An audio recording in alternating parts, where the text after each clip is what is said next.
श्री क्षेत्र पंढरी मध्ये नामदेव महाराज राहत होते.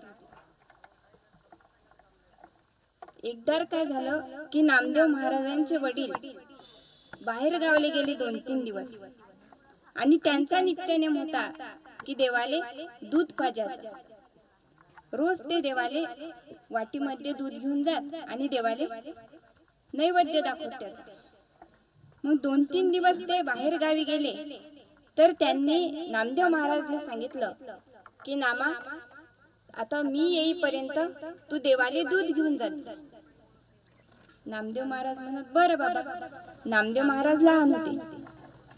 नामदेव महाराजांचे वडील निघून गेले आणि नामदेव महाराजांनी देवासाठी दूध तयार केलं.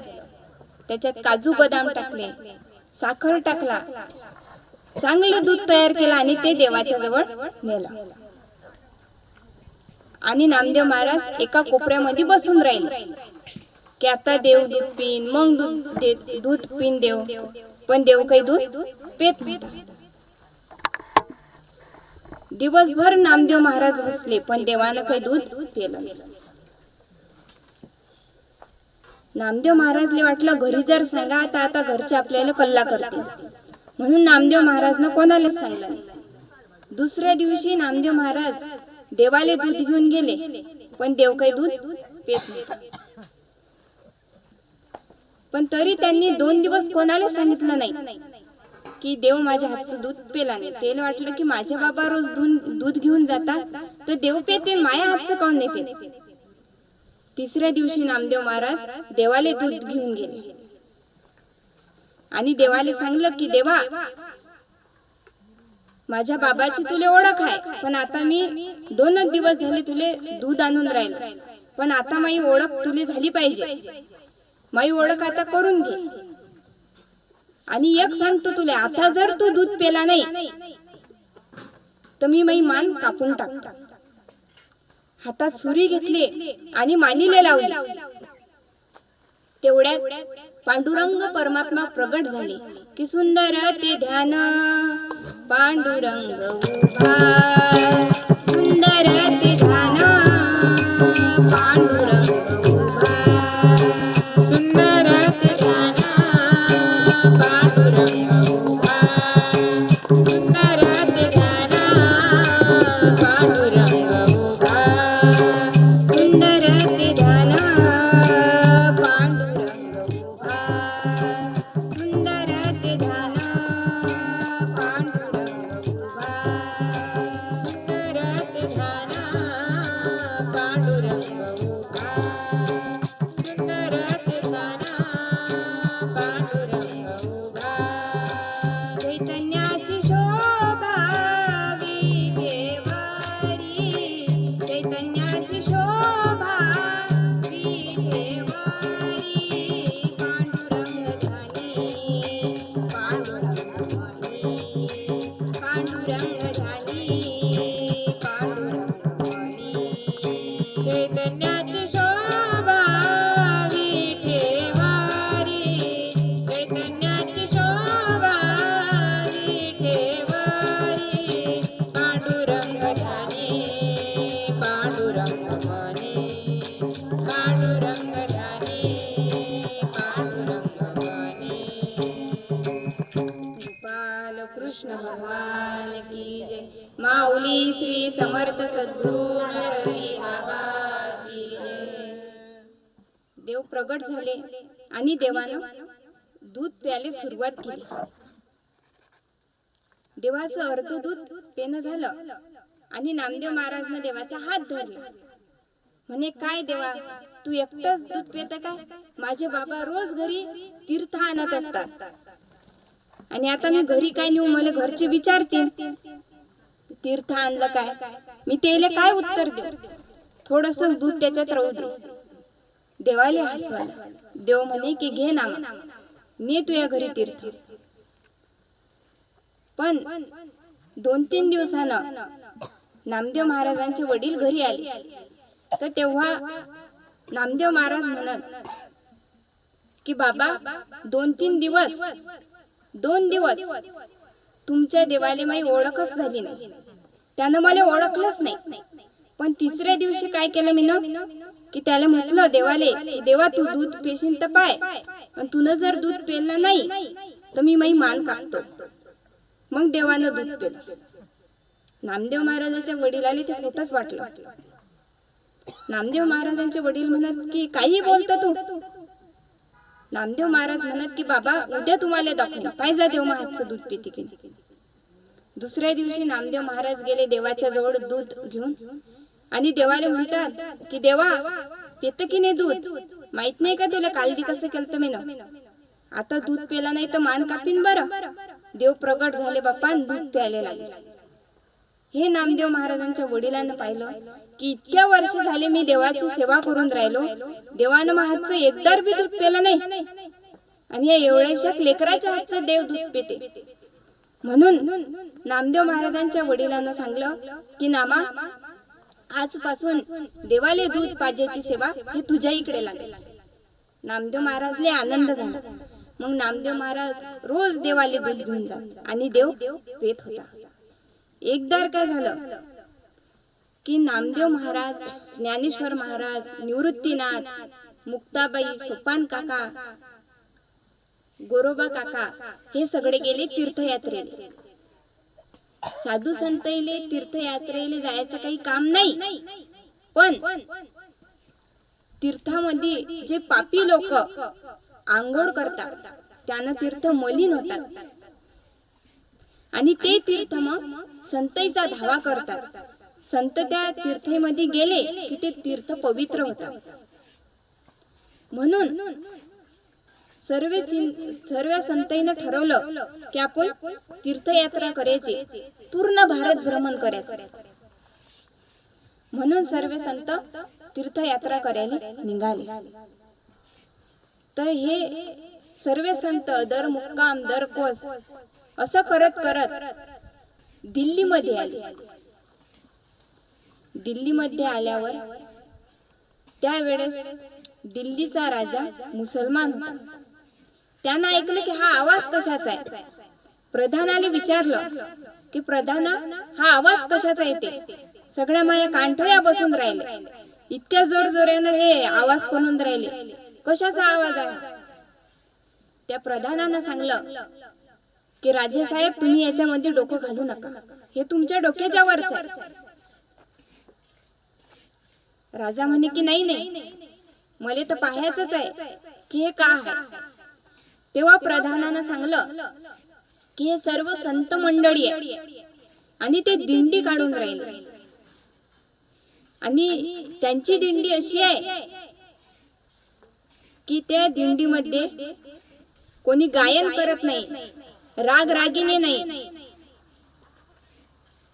मग कोणाला मागत नाही, ते फक्त देवाचं नाव घेत ती दिंडी काढतात. प्रधान राजा म्हणे प्रधानाला की मला पहिले दिंडी पाहायची. प्रधानानं सांगलं की त्याच्या दिंडीमध्ये प्रत्यक्ष देव नसते, देव चालते त्या दिंडी सोबत. एवढंच काय की ते संत कीर्तन करतात तर देव कीर्तन ऐकायसाठी येते, देव त्या कीर्तनामध्ये नसते. असे ते संत आहेत, त्या संतांची दिंडी चालली. राजाने सांगलं की मला पहिली दिंडी पाहायची, आपल्या राज्यामध्ये बोलावून आण.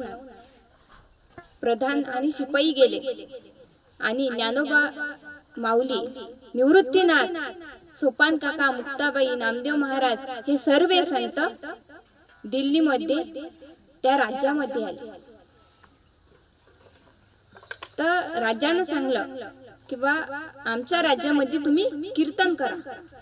मग नामदेव महाराजांचं कीर्तन ठरलं. पण नामदेव महाराज कीर्तनामध्ये रंगले, तेले देवाचं ध्यान लागलं आणि कीर्तनाच्या रंगामध्ये ते रंगले. तेवढ्यात काय झालं, त्या मुसलमान राजानं एक जवान गाय आणले आणि कीर्तनामध्ये नामदेव महाराजांच्या पुढे तिची मान कापली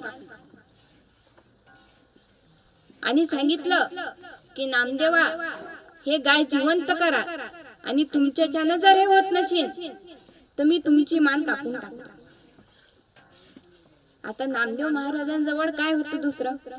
नामदेव महाराजांनी देवाचा धावा चालू केला की ये गा ये गा ये गा ये गा विसावी या, ये गा ये गा ये गा ये गा विसावी या, ये गा ये गा ये गा ये गा विसावी या, ये गा ये गा ये गा ये गा विसावी या.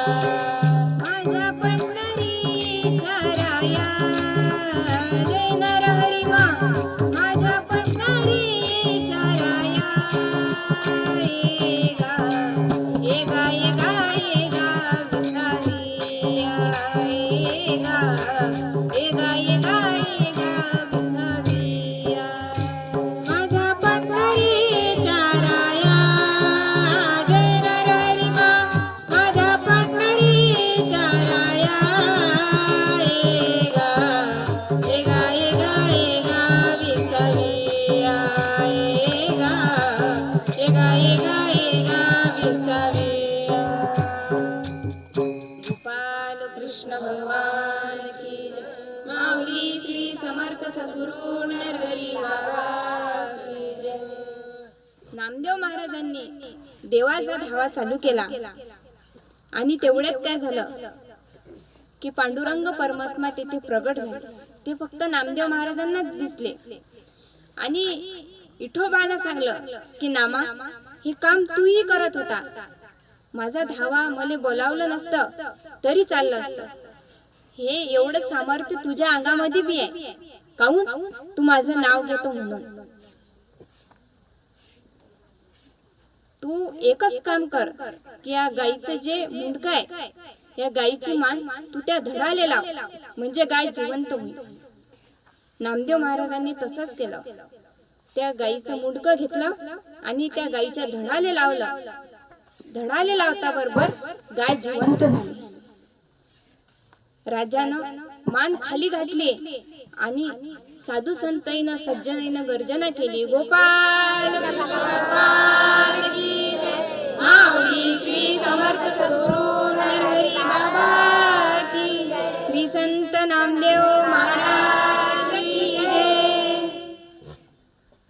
राजानं नामदेव महाराजांचे पाय धरले आणि राजा म्हणत होता की महाराज मला माफ करा, मी तुमची परीक्षा घेतली.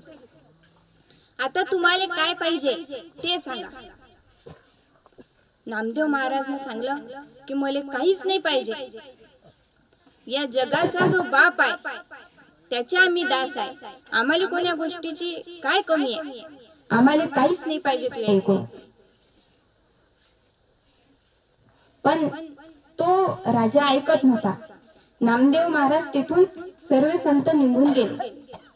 पण राजाच्या मनाला ती रुखरुख वाटत होतं की आपण नामदेव महाराजांचा मोठा अपमान केला, म्हणून नामदेव महाराजांना काहीतरी भेटवस्तू आपण देऊ. म्हणून राजानं काय केलं, राजानं एक सोन्याचा पलंग तयार केला. त्याला हिरे माणिक मोती लावले आणि शिपाईला सांगितलं की हा पलंग तुम्ही पंढरपुरामध्ये न्या, नामदेव महाराजांच्या जवळ द्या आणि नामदेव महाराजले म्हणा की आम्ही ना हा पलंग तुमच्या देवासाठी दिला.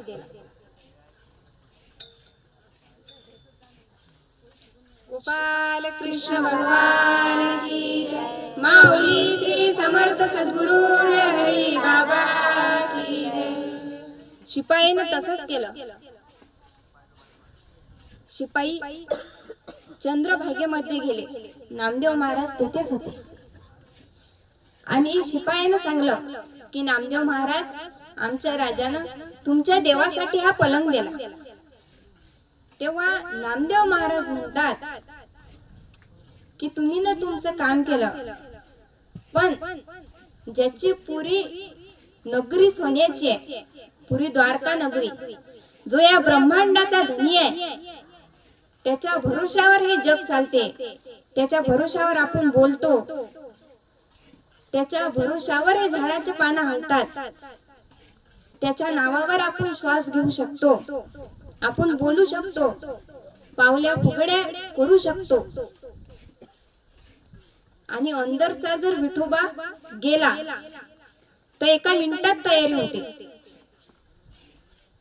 की 10 वाजताय मग पुरण ये जा. तुझ्या अंगात तर मोठी घमंड होती की माई 10 तालाची बिल्डिंग आहे, माझ्याजवळ एवढे पैसे आहे. कुठे गेले ते पैसे? काहून नाही म्हटलं काढाले की मी 10 लाख रुपये देतो, माई 10 मिनिटं तरी मला आयुष्य द्या. नाही करू शकत माणूस असं. काहून? अंदरचा विठोबा गेला की हात आहे पण हालत नाही, डोळे आहे पण ते पाहू शकत नाही, कान आहे पण ऐकू शकत नाही, नाक आहे पण आपण श्वास घेऊ शकत नाही. म्हणजे अंदरचं जे परब्रह्म होत, चैतन्य, आत्मा, देव हा निघून गेला. आपल्या सर्वांच्या हृदयात तो परमात्मा आहे म्हणून आपण बोलतो, चालतो. अंदरचा विठोबा गेला की आपण एका सेकंदात आपला श्वास बंद होते आणि आपण मरून जातो. नामदेव महाराजनं सांगलं की ज्याची पूर्ण नगरी सोन्याची आहे, ज्यानं पूर्ण हे ब्रह्मांड निर्माण केलं, त्या देवाले तुमच्या या सोन्याच्या पलंगाची काय नवई आहे. नामदेव महाराजांनी तो पलंग घेतला आणि चंद्रभागेच्या डोहामध्ये टाकून दिला. शिपाईले फार राग आला की आमच्या राजाने एवढ्या मेहनत न सोन्याचा पलंग दिला, पहा या माणसाले काय किंमत आहे. शिपाई गेले राजाजवळ पळत आणि सांगितलं की राजे साहेब, काहीच फायदा नाही झाला, तुम्ही न पलंग दिला. राजा म्हणे काय झालं? म्हणे की त्या नामदेव महाराजने त्या सोन्याची काहीच किंमत नाही. नामदेव महाराजने घेतला आणि त्या चंद्रभागेच्या डोहामध्ये पलंग टाकून दिला. जा राजाले राग आला. राजाने सांगलं शिपाईले की आता पुन्हा तुम्ही नामदेव महाराज जवळ जा आणि नामदेव महाराजले म्हणा की तो आमचा पलंग आम्हाला वापस द्या, आम्हाला तसाच एक दुसरा पलंग तयार करणार. शिपाई गेले, नामदेव महाराजले सांगलं. नामदेव महाराज हसले. नामदेव महाराज म्हणतात की अधिक राजाचा गर्व काही हरण झाला नाही, म्हणून नामदेव महाराजनं चंद्रभागेच्या डोहामध्ये उडी टाकली आणि असे तो पहिला जसा पलंग होता सोन्याचा, हिरे माणिक मोतीचा, तसे 14 पलंग तयार केले. आणि शिपाईला सांगलं की तुमचा कोणता पलंग होता, जो तुमचा पलंग असेल तोच यातला उचला, बाकीच्याला हात लावू नका. आता सगळे पलंग सारखे. तेले काय समजलं की आपला पलंग कोणचा आणि कोणचा नाही, म्हणून ते घाबरले आणि राजाजवळ पळत गेले. राजाला सांगलं की राजे साहेब, त्या नामदेव महाराजने असे 14 पलंग काढले आणि नामदेव महाराजने सांगलं की तुमचा कोणता पलंग आहे यातला तोच घ्या. राजाला फार नवल वाटलं. राजानं चंद्रभागेमध्ये आला आणि नामदेव महाराजांचे पाय धरले. राजाचा अभिमान नष्ट झाला. गोविंद जय जय गोपाल जय जय, राधा रमण हरी मुकुंद जय जय. गोविंद जय जय गोपाल जय जय, राधा रमण हरी मुकुंद जय जय.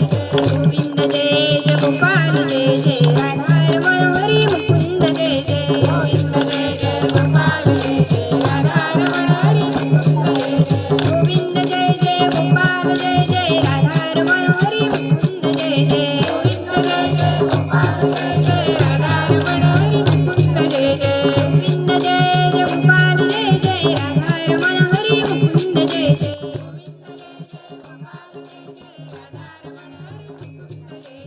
गोविंद जय जय गोपाल जय जय, राधा रमण हरी मुकुंद जय जय. गोविंद जय जय गोपाल जय जय, राधा रमण हरी मुकुंद जय जय. गोविंद जय जय गोपाल जय जय, राधा रमण हरी मुकुंद जय जय. गोविंद जय जय गोपाल जय जय, राधा रमण हरी मुकुंद जय जय. गोविंद जय जय गोपाल जय जय, राधा रमण हरी मुकुंद जय जय. गोविंद जय जय गोपाल जय जय, राधा रमण हरी मुकुंद जय जय. गोविंद जय जय गोपाल जय जय, राधा रमण हरी मुकुंद जय जय. गोविंद जय जय गोपाल जय जय, राधा रमण हरी मुकुंद जय जय. गोविंद जय जय गोपाल जय जय, राधा रमण हरी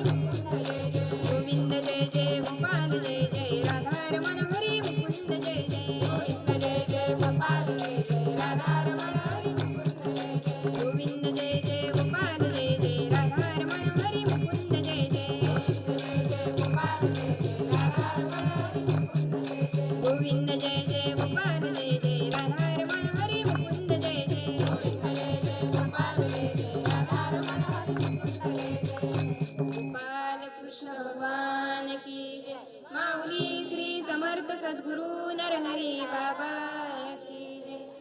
तर हे सर्व संत तीर्थयात्रा करत करत चालले या भारत भूमीले पावन करण्यासाठी. तर हे सर्व संत राजस्थान मध्ये आले आणि राजस्थान म्हणजे पूर्ण वाळवंट, कुठे झाड झुडप दिसत नाही, पाणी नाही. मला खूप तहान लागली, आता माझ्याच्यानं काही राहिलं जात नाही. ज्ञानोबा माऊली म्हणत की थांबा नामदेवा, आपण काही ना काही पाण्याची व्यवस्था करूच. नामदेव महाराजांनी सांगितलं की माझ्याच्यानं 1 मिनिटही राहिलं जात नाही, मला एवढी तहान लागली. मग त्यांनी तपास केला, तेवढ्या परिसरामध्ये एक विहीर होती,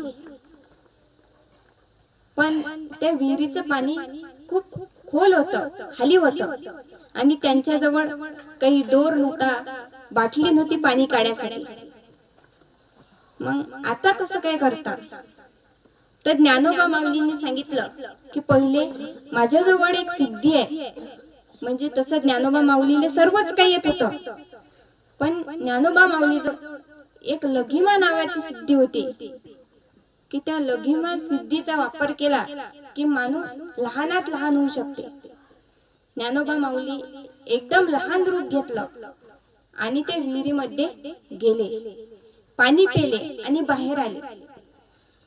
आणि नामदेव महाराजांना ज्ञानोबा माऊली सांगतात की नामदेव, आता तुम्ही असंच करा, लघिमा सिद्धीचा वापर करा आणि पाणी पिऊन या. नामदेव महाराजांनी सांगितलं, माऊली ते लघिमा सिद्धी मी तुम्हालाच दिली. मी माझ्या विठोबाचं नाव घेतो आणि मला कोणची सिद्धी माहित नाही, कोणची रिद्धी माहित नाही, मला फक्त माझ्या देवाचं नाव माहित आहे. तुम्ही न जर मला ते लघिमा सिद्धी शिकवली बी, पण तरी मी ते घ्यायला तयार नाही. मी त्याचं शिक्षण बी घेत नाही आणि मी काही लहान रूप घेऊन पाणी पिऊन येत नाही. ज्ञानोबा माऊली म्हणा, आता कसं करता? नामदेव महाराजांनी सांगितलं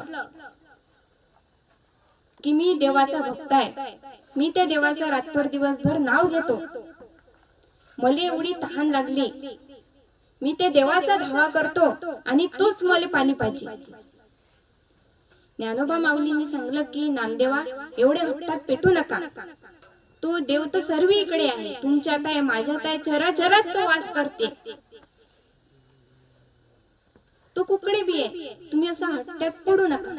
नामदेव महाराजांनी सांगितलं की नाही, मी तर माझ्या देवाचं नाव घेतो आणि त्याच्या कृपेमुळे हे या विहिरीले पाणी आणतो, एवढा आणतो की डायरेक्ट आपण पाणी पिऊ शकू. एवढं या विहिरीचं पाणी मी वर आणतो त्या देवाच्या सामर्थ्याने. ज्ञानोबा माऊलींनी सांगितलं की नामदेवा, एवढ्या हट्टात तुम्ही पेटू नका. पण नामदेव महाराज काही ऐकत नव्हते. नामदेव महाराजांनी डोळे बंद केले आणि देवाचा धावा चालू केला. पण देवाचा असा चमत्कार, त्या विहिरीले पाणी आलं आणि ते पाणी वाहू लागलं. सर्व संतांनी पाणी पेलं आणि नामदेव महाराजाला कशाचंच भान नाही, देवाच्या नावामध्ये एवढे तल्लीन झाले. शेवटी बाकीच्या साधू संतांनी नामदेव महाराजाला हलवलं की नामदेव महाराज, आता भानावर या, देवाने तुमच्यासाठी खरंच पाणी आणलं. नामदेव महाराजांनी डोळे उघडले तर त्या विहिरीले पाणी येईल आणि ते पाणी वाहून राहिलं. नंतर नामदेव महाराजांनी त्या ठिकाणी पाणी पिलं. एवढी ताकद देवाच्या नावात आहे. पुढे काय झालं की नामदेव महाराजांचे भक्त होते राका आणि बाका, आणि त्या राका बाकाची मुलगी होती बंका. ते तिघही जण देवाचे भक्त होते. एकदा काय झालं की ते बंका चंद्रभागेमध्ये कपडे धुण्यासाठी गेले आणि नामदेव महाराजांची मुलगी रंगूबाई हे चंद्रभागेमध्ये कपडे धुण्यासाठी आले. मग दोघीचे कपडे धुणं चालले, पण कपडे धुता धुता काय झालं की हिचे शितोडे तिच्या अंगावर उडले आणि हिच्या पाण्याचे शितोडे तिच्या अंगावर उडले आणि दोघीचे भांडण झमकलं चंद्रभागेमध्ये. ते एकामेकाला खूप बोलल्या पण बंका म्हणते की माझ्या बाबाचं वैराग्य एवढं आहे की एवढं वैराग्य कोणाचंच नाही. रंगूबाईले फार तमक आली. रंगूबाई म्हणते की काय तुझ्या बापाचं वैराग्य सांगून राहिली तू? माया बाबासाठी तर देव प्रगट झाले आणि दूध पेले. माझ्या बाबाचा हातचं देव दूध पेतात, तू काय सांगतो मला? त्यावेळेस ते राका बाकाची मुलगी बंका ते म्हणाली की तुझ्या बाप म्हणजे डोकसं फोडा साधू आहे. तुझ्या बापाने काय केलं की देवाच्या पुढे डोकसं घेतलं, नाही तर देवा मी मान कापतो, तू दूध पे. मग तर देव प्रगट झाला. असं तर कोणीही करीन. तुझ्या बाप काय डोकसं फोड्या साधू आहे, तू नको सांग. जा नामदेव महाराजांच्या मुलीले रंगूबाईले तम्मक आली, मोठा राग आला आणि त्या रागाच्या भरामध्ये ते घरी गेली आणि नामदेव महाराजांना सांगितलं की बाबा ते राका बाकाची मुलगी बंका ते तुम्हाला डोकसं फोड्या साधू तिनं म्हटलं. नामदेव महाराजले राग आला की मी खरंच डोकसा फोड्या साधू आहे का? नामदेव महाराज गेले देवाच्या जवळ आणि देवाला म्हणाले की देवा मी खरंच डोकसं फोड्या साधू आहे का रे? देव म्हणे की हा नामदेव, ते बंका जे बोलली ते खरंच आहे. नामदेव महाराज म्हणत कसं काय? तेव्हा देवानं सांगलं की नामदेवा माझे भक्त कसे कसे आहे, त्याच्या जो काय वैराग्य आहे, ते कसं माझं नाव घेतात, किती माझ्यावर त्याचा भरोसा आहे, हे फक्त या जगामध्ये मला माहित आहे आणि त्या भक्ताईला माहित आहे. चल मी तुला दाखवतो राका बाकाचं वैराग्य कसं आहे. मग नामदेव महाराज आणि पांडुरंग परमात्मा गेले. तर त्यावेळेस राका बाका इंधन आणण्यासाठी अरण्यामध्ये गेले. पण त्याचा नित्यनेम असा होता की 2 लाकडं जर एका ठिकाणी असले तरी ते त्याला हात लावत नव्हते. काऊन? असतील बा कोण इथे आणेल, आपण कसं काय घ्या आयते बैते, असं त्यांचं वैराग्य होतं. मग राका पुढे चालत होता आणि राकाची पत्नी बाका मागे चालत होती. दोघं जण असे देवाचं नाव घेत चालून राहिले आणि देवानं काय केलं की राका बाका ज्या रस्त्याने येतील त्या रस्त्यावर सोन्या चांदीची मोहराईची पोतडी भरून ठेवली. राका बाका त्या रस्त्याने आले आणि राकाच्या मनात आलं की बायेची जात फार लोभी असते, बायेले काही बी पाहिजे, म्हणून हे मोहराईची पोतडी जर या आपल्या पत्नीनं पाहिली तर हे यातलं सोनं घेईन. म्हणून राकानं काय केलं की त्याच्यावर माती टाकून दिली आणि राका पुढे जायला निघाला. तेवढ्यात राकाची पत्नी बाका म्हणते की काय झालं स्वामी, तुम्ही ना काय केलं, असं काहून थांबले होते? राकानं सांगलं की हे पाय, तुम्ही बाया आहे की नाही, तुम्ही फार लोभी असता. माया मनात असं आलं की हे मोहराईची पुतळी आहे, हे तू घेशील, म्हणून मी ना याच्यावर माती टाकून दिली. त्यावेळेस बाका म्हणाली काय स्वामी, तुम्हाला सोन्यातला आणि मातीतला फरक बी समजत नाही? मला सोनं आणि शेण तर एक सारखंच वाटते. गोपाल कृष्ण भगवान की जय. माऊली श्री समर्थ सद्गुरु नरहरी बाबा की जय. नामदेव महाराजांनी ऐकलं. परमात्मा म्हणतात की पाय नामा माये भक्त कसे कसे आहेत. अधिक बी तुझ्या मनामध्ये काही संशय असेल तर चाल पुढे, तुले दाखवतो. पुढे गेले. देवानं काय केलं की एक इंधनाची मोडी बांधली आणि एका ठिकाणी ठेवली. राका बाका त्या ठिकाणी आले आणि त्याला ते इंधन बांधलेलं दिसलं. राका म्हणते बाकाले की हे पाय, आता आपण या अरण्यामध्ये थांबू नये, आता आपण दुसऱ्या अरण्यामध्ये जाऊ. काय हे असं ऐकतं वैतं इंधन काही आपल्याला पाहिजे, म्हणून दुसऱ्या अरण्यामध्ये ते जायला निघाले. विठोबाच्यानं काही राहिला गेलं नाही. परमात्मा आले. ते राका बाकाचं वैराग्य पाहून परमात्म्यांनी त्या दोघांले आलिंगन दिलं. गोपाल कृष्ण भगवान की जय. माऊली श्री समर्थ सद्गुरु नरहरी बाबा की जय. हे राका आकाबाकाचं वैराग्य पाहून नामदेव महाराजांना जो थोडासा अभिमान होता तो नष्ट झाला आणि पुन्हा तिने देवाचं भजन चालू केलं. गोविंद जय जय गोपाल जय जय राधारमण हरी मुकुंद जय जय गोविंद जय जय गोपाल जय जय राधारमण हरी मुकुंद जय गोविंद जय जय गोपाल जय जय राधारमण हरी मुकुंद जय जय गोविंद जय जय गोपाल जय जय राधारमण हरी गोविंद जय जय गोपाल जय जय राधारमण हरी मुकुंद जय जय गोविंद जय जय गोपाल जय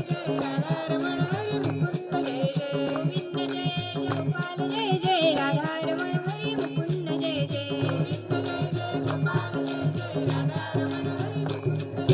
गोविंद जय जय गोपाल जय जय राधारमण हरी मुकुंद जय जय गोविंद जय जय गोपाल जय जय राधारमण हरी मुकुंद जय जय गोविंद जय जय गोपाल जय जय राधारमण हरी मुकुंद जय जय गोविंद जय जय गोपाल जय जय राधारमण हरी मुकुंद जय जय गोविंद जय जय गोपाल जय जय राधारमण हरी मुकुंद जय जय गोविंद जय जय गोपाल जय जय राधारमण हरी मुकुंद जय जय गोविंद जय जय गोपाल जय जय राधारमण हरी मुकुंद जय जय गोविंद जय जय गोपाल जय जय राधारमण हरी मुकुंद जय जय गोविंद जय जय गोपाल जय जय राधारमण हरी मुकुंद जय जय गोविंद जय जय गोपाल जय जय राधारमण हरी मुकुंद जय जय गोविंद जय जय गोपाल जय जय राधारमण हरी मुकुंद जय जय गोविंद जय जय गोपाल जय जय राधारमण हरी मुकुंद जय जय गोविंद जय जय गोपाल जय जय राधारमण हरी मुकुंद जय जय गोविंद जय जय गोपाल जय जय राधारमण हरी मुकुंद जय जय गोविंद जय जय गोपाल जय जय राधारमण हरी मुकुंद जय जय गोविंद जय जय गोपाल जय जय राधारमण हरी मुकुंद जय जय गोविंद जय जय गोपाल जय जय राधारमण हरी मुकुंद जय जय गोविंद जय जय गोपाल जय जय राधारमण हरी मुकुंद जय जय गोविंद जय जय गोपाल जय जय राधारमण हरी मुकुंद जय जय गोविंद जय जय गोपाल जय जय राधारमण हरी मुकुंद जय जय गोविंद जय जय गोपाल जय जय राधारमण हरी मुकुंद जय जय गोविंद जय जय गोपाल जय जय राधारमण हरी मुकुंद जय जय गोविंद जय जय गोपाल जय जय राधारमण हरी मुकुंद जय जय गोविंद जय जय गोपाल जय जय राधारमण हरी मुकुंद जय जय गोविंद जय जय गोपाल जय जय राधारमण हरी मुकुंद जय जय गोविंद जय जय गोपाल जय जय राधारमण हरी मुकुंद जय जय गोपाल कृष्ण भगवान की जय माऊली श्री समर्थ सद्गुरु नरहरी बाबा की जय. एकदा काय झालं की नामदेव महाराज बाहेर जायला होते आणि नामदेव महाराजांचं अचानक घर पेटलं. काही सज्जन लोक धावत गेले, त्यातल्या काही ज्या मोठ्या मोठ्या वस्तू होत्या त्या काढल्या, कोणत्या घरावर पाणी टाकलं. नामदेव महाराज बाहेरून आले आणि त्यांनी पाहिलं की आपलं घर चेटेल. भाविक भक्त नामदेव महाराजांच्या जवळ गेले आणि नामदेव महाराजला म्हणत की तुमचं घर अचानक पेटलं.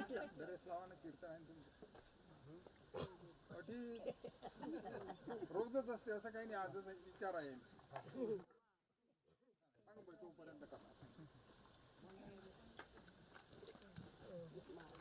तर अचानक काय झालं, म्हणजे नामदेव महाराजांचं घर पेटलं आणि काही भाविक भक्तांनी त्यातलं सामान काढलं.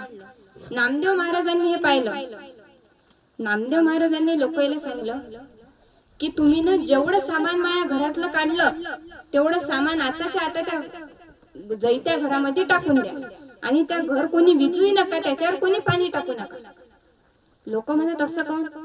नामदेव महाराजांनी सांगलं की या जगात बी कोणी माझ्या घर पेटवणारा पैदा झाला नाही, पण ही देवाचीच इच्छा असेल त्यानंच माझं घर पेटवलं. आता त्याची इच्छा आहे ना, त्याच्या इच्छेसारखं होऊ द्या. आता नामदेव महाराजांनी त्या ज्या लोकांनी वस्तू काढेल होत्या त्या वस्तू पुन्हा त्या घरामध्ये टाकल्या आणि सांगलं की कोणीच माझ्या घरावर पाणी टाकू नका.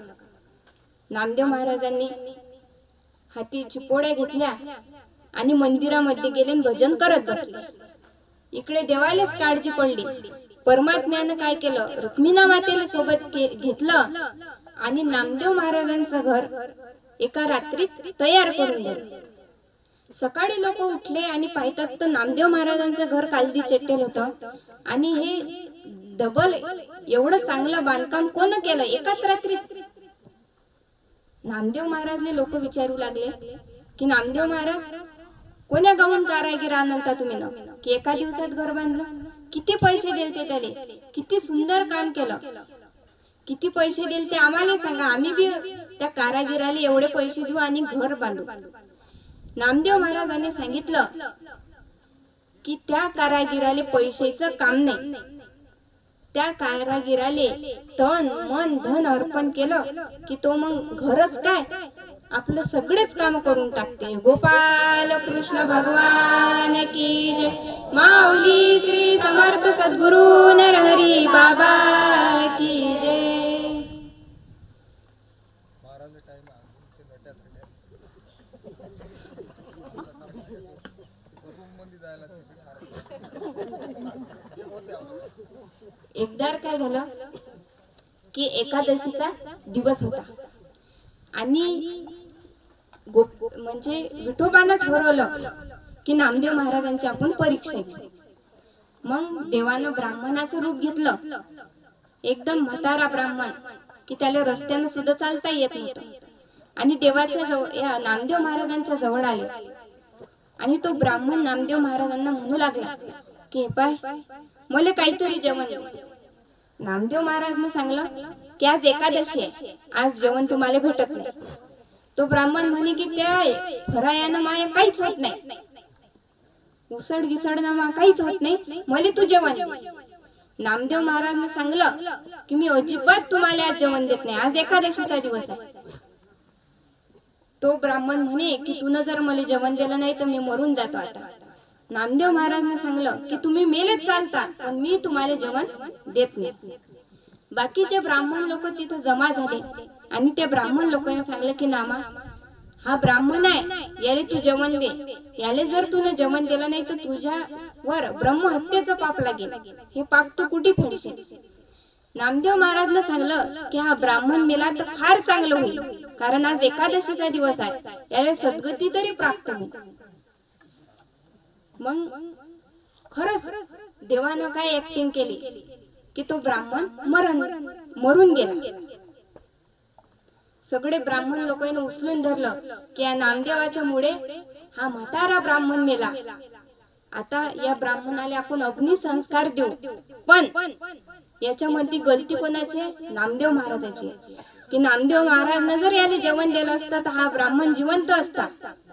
म्हणून त्याने काय केलं की चंद्रभागेमध्ये लाकडं आणली, ते लाकडं रचले आणि सांगलं की नामदेवा तू त्या लाकडेवर बस. नामदेव महाराज बसले आणि ते ब्राह्मणाची जी चिता होती ते तू तुझ्या मांडीवर घे नामदेवा. नामदेव महाराजांनी घेतली आणि त्या ब्राह्मणाने अग्नी लावून दिला. धड धड अग्नी पेटला. पण ब्राह्मणानं म्हणजे देवानं जे ब्राह्मणाचं रूप धरेल होतं तो ब्राह्मण म्हणे की अरे नामदेवा तुला चटके लागून नाही राहिले का? मला चटके लागतात. नामदेव महाराज म्हणत बसा ना बामन बुवा आता गुच्चा, मी ना तुम्हाला म्हणत होतं की फरायचं करा, तुम्ही न केलं नाही, आता हे चटके तर बसतीलच तुम्हाला. तो ब्राह्मण म्हणे की माया ज्याला राहिल्या जात नाही रे भाऊ, तुला चटके नाही लागत काय? नामदेव महाराज म्हणत की माया मुखामध्ये देवाचं नाव आहे, तो देव कसं काय मला चटके लागू दे? तो ब्राह्मण म्हणे मायाच्या तर काही हे सहन होत नाही. तो ब्राह्मण म्हणजे विठोबा गुप्त झाला. मग तो अग्नी शांत झाला आणि त्याच्यातून नामदेव महाराज भजन करत बाहेर आले. गोपाल कृष्ण भगवान की जय. माऊली श्री समर्थ सद्गुरु नरहरी बाबा की जय. एकदा काय झालं की सगळे संत एका ठिकाणी बसले. गोरोबा काका म्हणत मुक्ताबाईने विचारलं गोरोबा काकाला की काका मडके कच्चे आहे की पक्के आहे, हे तुम्ही कसे काय ओळखता? गोरोबा काकांनी सांगितलं की सोपी उपाय आहे मुक्ताबाई, मी काय करतो की त्या मडकेवर लाकूड मारून पाहतो आणि ते लाकूड थापटलं की मला समजते की हे मडके कच्चे आहे की पक्के. मग मुक्ताबाई म्हणे की आम्ही पाबर कच्चे आहे की पक्के. गोरोबा काकांनी लाकूड हाती घेतलं आणि निवृत्तीनाथाला मारलं. निवृत्तीनाथाला काहीच झालं नाही. नंतर ज्ञानोबा माऊलीले मारलं. ज्ञानोबा माऊली स्थिर बसेल होते, काहीच झालं नाही. मुक्ताबाईने मारलं, सोपान काकाले मारलं आणि मग बारी आली. मग नंबर कोणाचा आला? नामदेव महाराज. नामदेव महाराज पयत निघले, म्हणत की काका काका मला मारू नका, हे लाकूड मले लागते. सगळे संत म्हणत की नामाकच आहे, नामाकच आहे. नामदेव महाराजने ऐकलं आणि नामदेव महाराज पडत देवाच्या जवळ गेले आणि देवाले म्हणत की देवा, मी खरंच कच्चा आहे काय रे? ते सगळे संत मला कच्चा कच्चा म्हणत. देव म्हणत की बरोबर आहे तेच, नामा तू खरंच कच्चा आहे. नामदेव महाराज म्हणत की देवा, तू मायाशी बोलतो, तू मा कीर्तनात नाचत, तरी मी कच्चाच. देव म्हणत की हाव. नामदेव महाराजांनी विचारलं असं काऊन? तेव्हा देवानं सांगलं की तू मला फक्त मंदिरातच पाहतो, तू देव कुठे पाहतो? मंदिरात. पण बाकीचे जेवढे संत आहे ते पक्के, म्हणजे कसे काय आहे ते पक्के, ते सर्व इकडे देव पाहतात. ज्या वेळेस तुले बाई माणसात जीव जंतू मध्ये या चराचरात मी दिसेन, त्यावेळेस तू पक्का होशील. नामदेव महाराजांनी विचारलं की याच्यासाठी देवा मी काय करू? देवानं सांगलं की नामदेवा, तू गुरु कर. नामदेव महाराज म्हणत की देवा, मी काही गुरुगिरू करत नाही, तू याशिवाय तूच माया गुरु आहे, तूच माय बाप आहे, तूच माझं सर्वस्व आहे. देव म्हणे की नाही नामा, तुला गुरु करूनच पडेल. मग नामदेव महाराज म्हणत कसं काय, कोण गुरु करू? तेव्हा देवाने सांगलं की तू ज्या वेळेस मंदिरात दर्शनाला जाशील, तुले जो पहिला माणूस दिसला, पहिली व्यक्ती जर तुला कोणी दिसली, तर त्याला तू गुरु कर. नामदेव महाराज सकाळी भोले बाबाच्या मंदिरात दर्शनाला गेले. त्यावेळेस विसोबा खेचर त्या मंदिरामध्ये झोपले होते आणि त्या विसोबा खेचरचे पाय शंकरजीच्या पिंडीवर ठेवले होते. जा नामदेव महाराजले राग आला. नामदेव महाराज म्हणे, ए म्हाताऱ्या, देवाच्या अंगावर तू पाय ठेवतो? नामदेव महाराजले खूप तम्मक आली. तो म्हातारा म्हणे की हे पा भाऊ, माझ्या अंगात एवढी ताकद नाही की हे पाय मी इकडे ठेवेल. तुम्हाला असं वाटत असेल एवढं, तर तुम्हीच माझे पाय उचलून तिकडे ठेवा. नामदेव महाराजला मोठी तम्मक आली. नामदेव महाराजनं घेतले त्याचे पाय आणि खरकनी लोटून दिले. जसे नामदेव महाराजनं त्याचे पाय तिकडे केले, त्या ठिकाणी बी शिवलिंग तयार झाले. पुऱ्या मंदिरात शिवलिंग तयार झाले. त्यावेळेस नामदेव महाराजांनी विसोबा खेचरले गुरु केलं आणि विसोबा खेचरने नामदेव महाराजांना मंत्र दिला आणि त्यावेळेस पासून नामदेव महाराजांनी कीर्तन चालू केलं आणि पहिल्या कीर्तनात नामदेव महाराजांनी अभंग घेतला की नाच कीर्तनाच्या रंगीन ज्ञान दीप लावू जगी. पण परमात्म्याला वाटलं की माझ्या नामाला सर्वीकडे देव दिसते काय, आपण याची परीक्षा करू. म्हणून चंद्रभागेमध्ये एकादशी झाली, मग बारस आली, मग बारसले पंगत होती. सर्व स्वयंपाक झाला. विठोबानं काय केलं की कुत्र्याचं रूप धारण केलं आणि दौडीमध्ये ज्या पोळ्या होत्या त्या पोळीची गड्डी घेतली तोंडामध्ये आणि पुत्र पडत गेला. नामदेव महाराजने पाहिलं. नामदेव महाराजने काय केलं की तुपाची वाटी हाती घेतली आणि त्या कुत्र्याच्या मागे गेले आणि नामदेव महाराज म्हणत होते की थांब थांब ऋषिकेशीन, कोरड्या पोळ्या का संग खाशी, की कुत्र्यातून म्हणजे विठोबातून ह्या पोळ्या तर नेल्या, पण तुपाची वाटी ने, हे कोरड्या पोळ्या तू कशासोबत खाशील? तेव्हा देवाला समजलं की नाही, माया नामा आता पक्का झाला, तो सगळीकडे मलेच पाहिजे. म्हणून देव प्रगट झाले आणि नामदेव महाराजांना आलिंगन दिलं. गोपाल कृष्ण भगवान की जय. माऊली श्री समर्थ सद्गुरु नरहरी बाबा की जय. आरंभ आपल्याला करा लागेल ता महाराजाची